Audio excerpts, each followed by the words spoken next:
7:30 కల్లా ఆఫీస్ లో ఉండు. 8 o'clock స్టార్ట్ అవుతుంది. మాట్లాడతాం. మీలాంటి వల్లనే ఇప్పుడు ఉంటాయితుందంట. మాలాంటి గత సోమవారం నుంచి సరే ఇప్పుడు లైవ్ అడుగుతున్నాడు. చెప్పు బ్రదర్. ఎట్లా మాట్లాడుతుండు?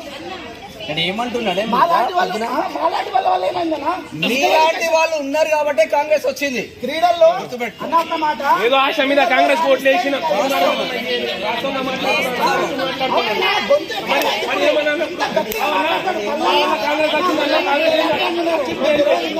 మల్లన్న నాకు చాలా ఇష్టం. మీకు ఎవరు తెలియదు.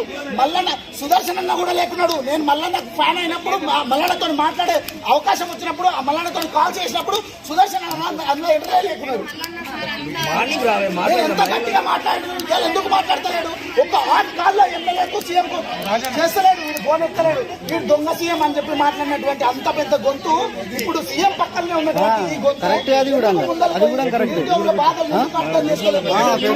కరెక్ట్. మరి నువ్వు చెప్పండి నన్ను పో, ఏం కాదు ఫోన్ ఏం కాదు ఫోన్ మాట్లాడుతా అన్నటువంటి ఆ గొంతు ఇప్పుడు ఎక్కడ పోయింది? అధికారం రాగానే మారిపోతుందా? అధికారం అంటే వాళ్ళని దింపడానికి ఆయన చేసిన కృషి మీకు అందరికీ తెలిసిందే. ఇది దింపుడు సమస్య కాదన్నా.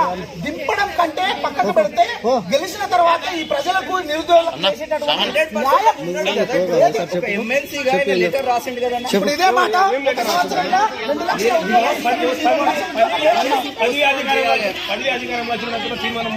ఫోన్ ఇప్పుడు పోస్ట్పోన్ చేయాలి. లెటర్ ప్యాడ్ రాసింది.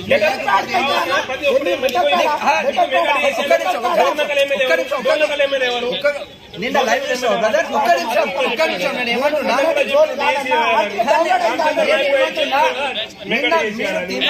లైవ్ చూడండి. ఏం మాట్లాడిందో మీకు తెలుస్తుంది. లైవ్ లో చెప్పు గట్టిగా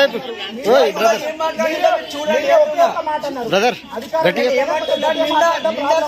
మల్లన్న లైవ్ లో ఏం మాట్లాడిందో ఒకసారి ఎస్టర్డే మీకు అర్థమవుతుంది. మీరు ఒకటే ఇప్పుడు మేము మల్లన్న ఏమన్నట్లేదన్నా. ఏమని ఇచ్చిండు? అందరూ తీసుకొని పోయి ఇచ్చొచ్చినాం.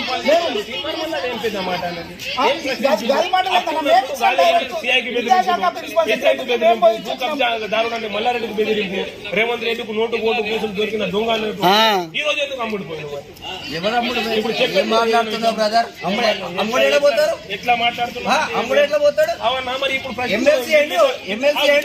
ఎవరి వల్ల ఆయన ఎమ్మెల్సీ విద్యార్థులకు మీకు వారధిగా ఉంటున్నటువంటి అన్న ఇవాళ ఎందుకన్నా అప్లై చేసి చాలా దేనికోసం వచ్చిందా? మీకోసం వచ్చిందా? ప్రభుత్వానికి అండగా ఉండడానికి వచ్చిందా? మల్లన్న లేడనే బాధ అన్నా మాకు.